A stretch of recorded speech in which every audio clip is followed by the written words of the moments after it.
Guys আকৌ ভিডিঅ'টো আৰম্ভ কৰিলোঁ নাজিৰাৰ পৰা। কালি আমি আহি নাজিৰাতে থাকিলোঁ, ৰাতিটো নাজিৰাতে আছিলোঁ। তাৰপিছত এতিয়া যাব ওলাইছোঁ নাজিৰাৰ যিটো অগ্নিনাভ মন্দিৰ তালৈকে। এতিয়া সময় 8টা বজা নাই, অলপ সোনকালে গৈ থাকোঁ। আজি আকৌ বহুত ৰ'দ দিছে বা, সেইকাৰণে মানে মন্দিৰটো ৰাতিপুৱা যাম বুলি ভাবিয়ে মানে এখন হোটেল লৈছোঁ নাজিৰাতে, যিহেতু ৰাতিপুৱা অলপমান সোনকালে হওক। আৰু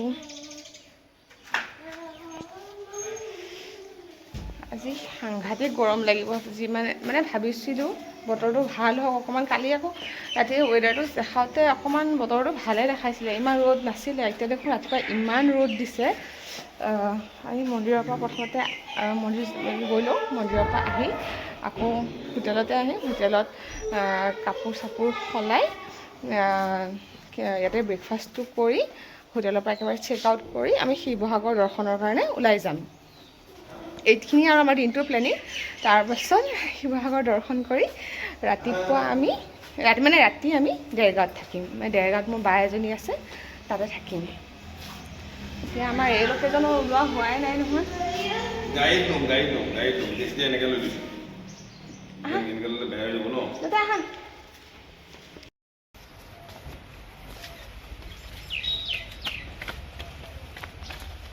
কৈ যাব পাৰিম এতিয়া।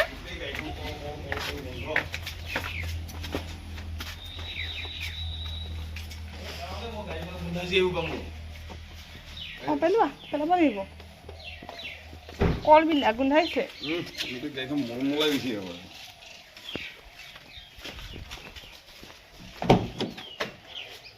গেলি গ'ল। আপেল দুটা আছিলে, আপেল দুটা ভালে আছিলে। আৰু মধুৰিআম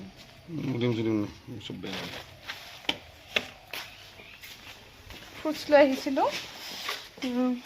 বেছি কল নাছিলে আৰু দুটা কল আছিলে। মইতো কালি খালোঁ শনিবাৰে।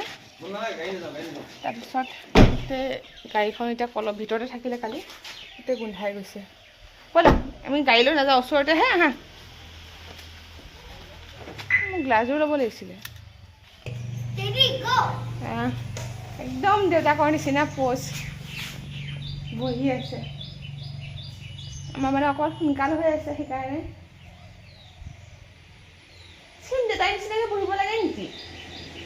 ঠিক আছে বাৰু, আমি এতিয়া মন্দিৰলৈ যাবলৈ ওলাইছোঁ। গৈ পেলাই তাতে কি হয় দেখাই আছোঁ। এয়া অগ্নিনাভ মন্দিৰৰ মূল থাপনাখন, আৰু ফাইনেলি মই আহি এইখিনি পাই গ'লোহি ইমান সময় লাইন ধৰাৰ পিছত। আৰু এয়া ভক্ত চাওকচোন, ইমান বেছি ধুনীয়াকৈ পূজা কৰি মই মন্দিৰৰ পৰা ওলালোঁ। আৰু এয়া চাওকচোন মোৰ অৱস্থাটো, একদম ঘামি ভিজি অৱস্থা নাই। আৰু চুলিখিনি মই ইমান ধুনীয়াকৈ বান্ধি গৈছিলোঁ প্লাষ্টাৰডাল দি। আৰু মই সোমাই মানুহৰ ভিৰত যিটো গৰম উঠিছে, একদম খোপা বান্ধি ল'লোঁ। আৰু এতিয়া মই হোটেললৈ গৈ আছোঁ। তাৰপিছত আমি শিৱসাগৰ ফুৰিবলৈ ওলাই যাম।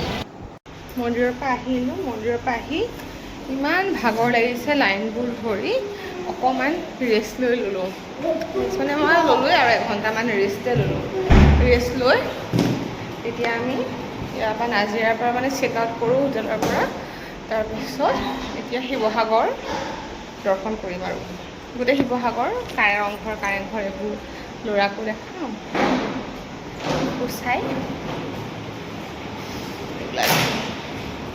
পুষু পুষু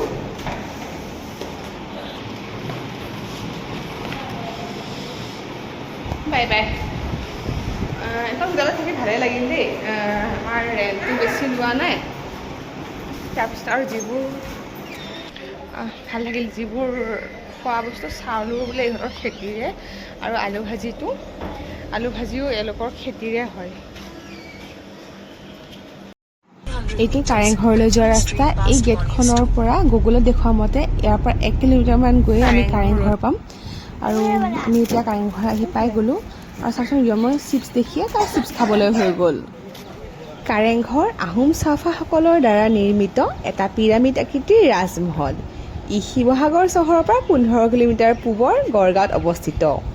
1540 চনত স্বৰ্গদেউ শুক্লেমুঙে কাৰেংঘৰৰ নিৰ্মাণ আৰম্ভ কৰিছিল। চুমলিঙে নিৰ্মাণ কৰা কাৰেংঘৰ কাঠ আৰু বাঁহৰ আছিল। পিছত স্বৰ্গদেউ প্ৰমত্ত সিংহই কাৰেংঘৰটো ইটাৰে নিৰ্মাণ কৰিছিল আৰু পিছলৈ কাৰেংঘৰৰ ক্ষতি হোৱাত ১৭৫২ চনত স্বৰ্গদেউ ৰাজেশ্বৰ সিংহই পুনৰ নিৰ্মাণ কৰিছিল। সঁচাকৈ শিৱসাগৰখন বহুত ধুনীয়া, মানে বহুত বেছি ধুনীয়া। চাই থাকিলেও শেষ কৰিব নোৱাৰি ঠাইবিলাক। আৰু ইয়াৰ ঘৰবোৰ ইমান ধুনীয়াকৈ বনাইছে, বিশেষকৈ আছাম টাইপ ঘৰবোৰ, মানে আমাৰ তেজপুৰ মঙলদৈৰ নিচিনাকৈ ঘৰবিলাক ইয়াত নিমিলে, বহুত বেছি ধুনীয়াকৈ বনাইছে।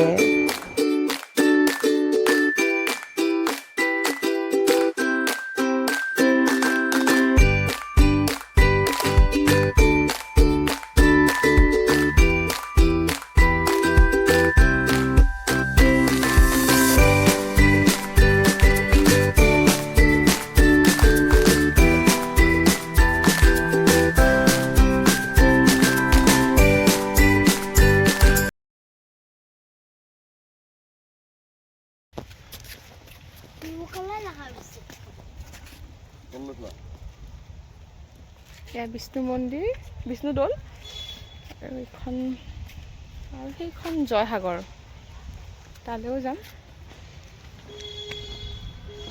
ইমান গৰম আৰু ইমান ৰ'দ আজি, ৰ'দতে ক'তো একো কৰিব পৰা নাই। বিশেষকৈ ৰিয়মৰ বিৰাট গৰম উঠিছে। গাড়ীত থাকি থাকি তাৰ বাহিৰত আহিলে গাটো পুৰণি উঠে ন। আহা বেটা, আকৌ যাম আহা।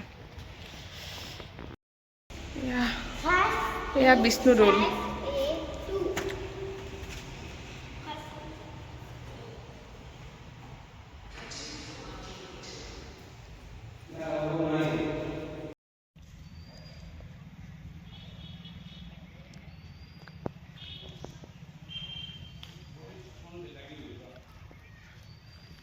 আমি যে ভিতৰলৈ সোমাই গ'লোঁ আৰু তাৰ ভিতৰত নগ'লোঁ, আৰু কিবা এন্ধাৰ দেখা পালোঁ আৰু সেইকাৰণে নগ'লোঁ আৰু তললৈ যাব লাগে, মানে লাইটৰো সেই ব্যৱস্থা নেদেখিলোঁ, সেইকাৰণে নগ'লোঁ আৰু।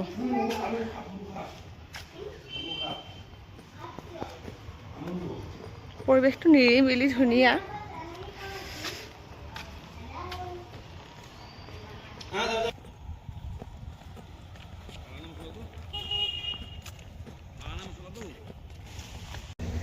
এইখন জয়সাগৰ পুখুৰী, ইমান বিশাল পুখুৰী, বহুত ডাঙৰ, মানে মই এটা চুকৰ পৰাহে দেখাইছোঁ, বহুত ডাঙৰ পুখুৰী। এইখন জয়সাগৰ পুখুৰীও কয়, জেৰেঙা পথাৰ বুলিও এইখনকে কয়।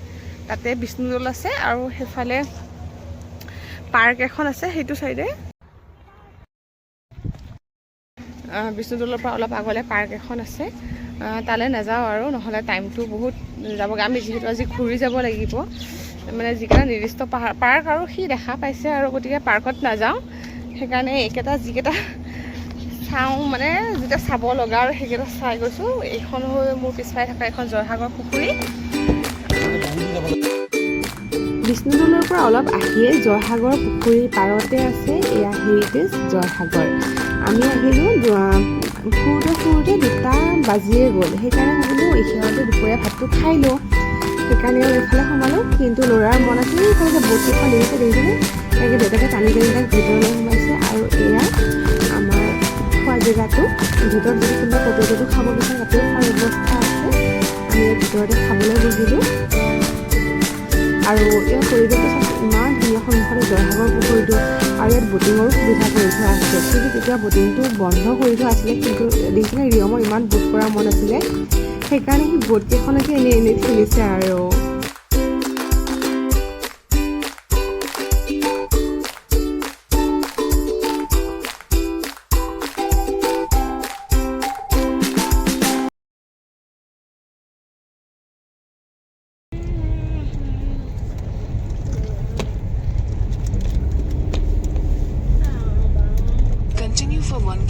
আমি ভাত পানী খালোঁ, খাই বৈ এতিয়া ক'লৈ যাম?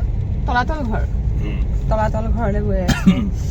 ভাত খালোঁ, এইটো হেৰিটেজ জয়সাগৰ। ভাতটো খাই কেনেকুৱা লাগিলে? ধুনীয়া লাগিছে ন? ধুনীয়া লাগিছে খানাটো খাই। দামবোৰো ঠিকে আছে, বেছিও লোৱা নাই, মানে এখন চাই ঠিকে আছে। খাই ধুনীয়া খানা বনাইছে। আমি চিম্পুলে ল'লোঁ, চিকেন কাৰী আৰু দালি আৰু ভাত প্লেন ৰাইচ ধুনীয়া বনাইছে খানা দালি নহয় দাল ফ্ৰাই অঁ আমাৰ দালিটো মানে লুকাই ৰাখিব লাগে দালি নাখায় আমাৰ নিয়মে মায়ে যে গমে নাপায় দালি বুলি কয় দাল ফ্ৰাইটো দাল ফ্ৰাই বুলি কয় ন নিয়ম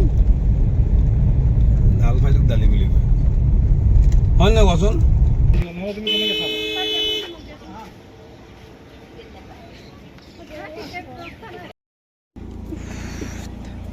তলাতল ঘৰ চালো ইমান গৰম ৰ'দতে একো দেখা নাপায় সোমোৱা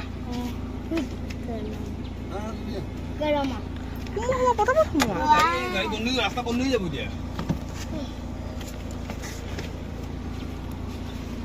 হৈ গ'ল আৰু ৰংঘৰ চাব আছে ৰংঘৰটো চালে হ'ব আৰু এইখন পুৰা ৰ'দ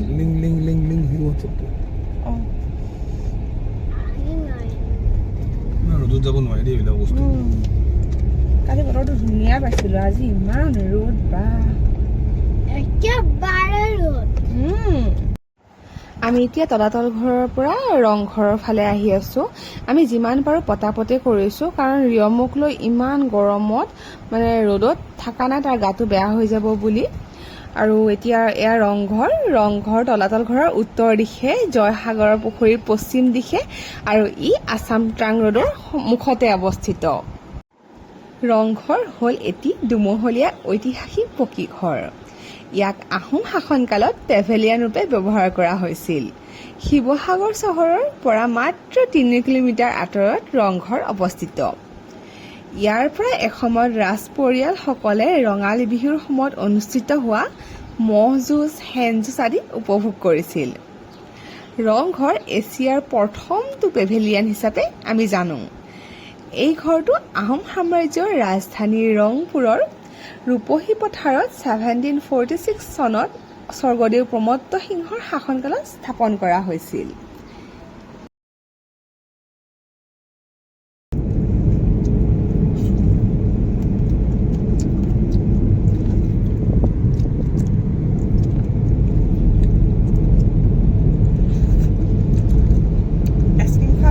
কেতিয়াবা আহিছিলে আৰু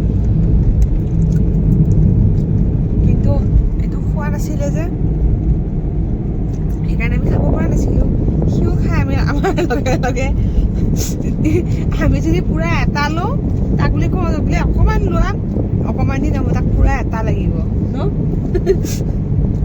নহ'লে মোক গপ লাগিছে গপ পাইছো মই গপ পাইছো বুলি ক'ব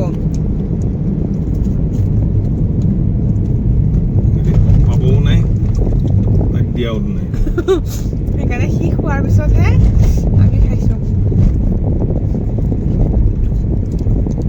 কৰ্নেটো মোৰ ফেভৰেট আইচক্ৰীম তই কি পালো যোৰহাট তিয়ক পাইছোহি ডেৰগাঁও গৈ আছো আৰু এঘণ্টা লাগিব ন আৰু পুৰা এঘণ্টা লাগিব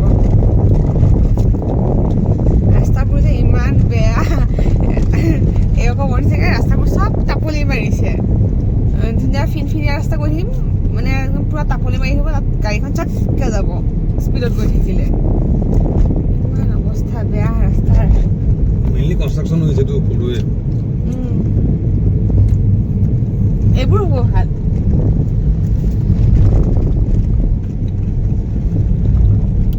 ঘৰটো দেখিছেনে সেইটো হ'ল চুকাফা ভৱন তাতে আমি নোসোমালোঁ আৰু ঠাইখিনি কি আছিলে মোৰ সেইটো ভালকৈ মনত নাই এটা কথা হয়নে নহয় আপোনালোকে ক'বচোন দেই আমাৰ অসমখনত ফুৰিব লগা জেগাই বহুত নাইনে অসমখন যেন ইমূৰৰ পৰা সিমূৰলৈ ঘূৰিলেও যেন শেষেই নহ'ব আজি হ'ল এয়া নেক্সট ডে মানে মানডে আমি এতিয়া ঘৰলৈ মংগললৈ গৈ আছোঁ আৰু কালি ৰাতি বাহঁতৰ ঘৰতে থাকিলোঁ মই যে কৈছিলোঁ আৰু কালি ৰাতি ভিডিঅ' নকৰিলোঁ ইমান ভাগৰ লাগিলে গাটো সেইকাৰণে মোবাইল আৰু বাকো বহুত দিনৰ মূৰত লগ পাইছোঁ সেইকাৰণে আমি দুজনী পুৰা কথা পাতি কাজিৰঙা পাইছোঁ মানে মন্দিৰ বস্তু এটা চাই আহিছিলোঁ দেখা পাওঁ নেকি গড় দেখা পাই গ'লোঁ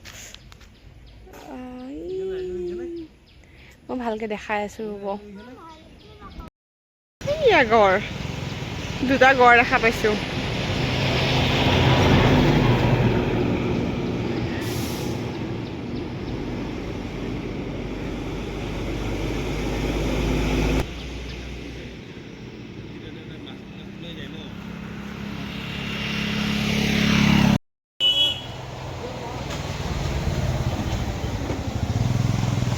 দেখিলোঁ বৰ কিবা এটা নেদেখিলে কাজিৰঙাখন ক্ৰছ কৰি কিবা ভাল নালাগে দেখোন আৰু মই ৰ'দৰ কাৰণে গামোচা লগাই লৈছোঁ ৰাইনক বাবাই দিয়া ৰাইনক বাবাই দি দিয়া বেটা দেখিলা এতিয়া আমি চিধা তেজপুৰ যাম তেজপুৰত অকণমান ফ্ৰেছ হওঁ ফ্ৰেছ হৈ মঙলদৈলৈ যাত্ৰা আৰু এই যাত্ৰাৰ সামৰণি মাৰিম আজি মোৰ এই উজনিৰ যাত্ৰাটো শেষ হোৱাৰ লগে লগে ময়ো আপোনালোকৰ পৰা বিদায় লৈছোঁ আৰু এটা নতুন ভিডিঅ'ত লগ পোৱাৰ প্ৰতিশ্ৰুতিৰে আৰু মোৰ ভিডিঅ'বোৰ যদি চাই আপোনালোকে ভাল পাইছে তেতিয়াহ'লে লাইক শ্বেয়াৰ আৰু ছাবস্ক্ৰাইব কৰিবলৈ নাপাহৰিব ধন্যবাদ ভিডিঅ'টো চোৱাৰ বাবে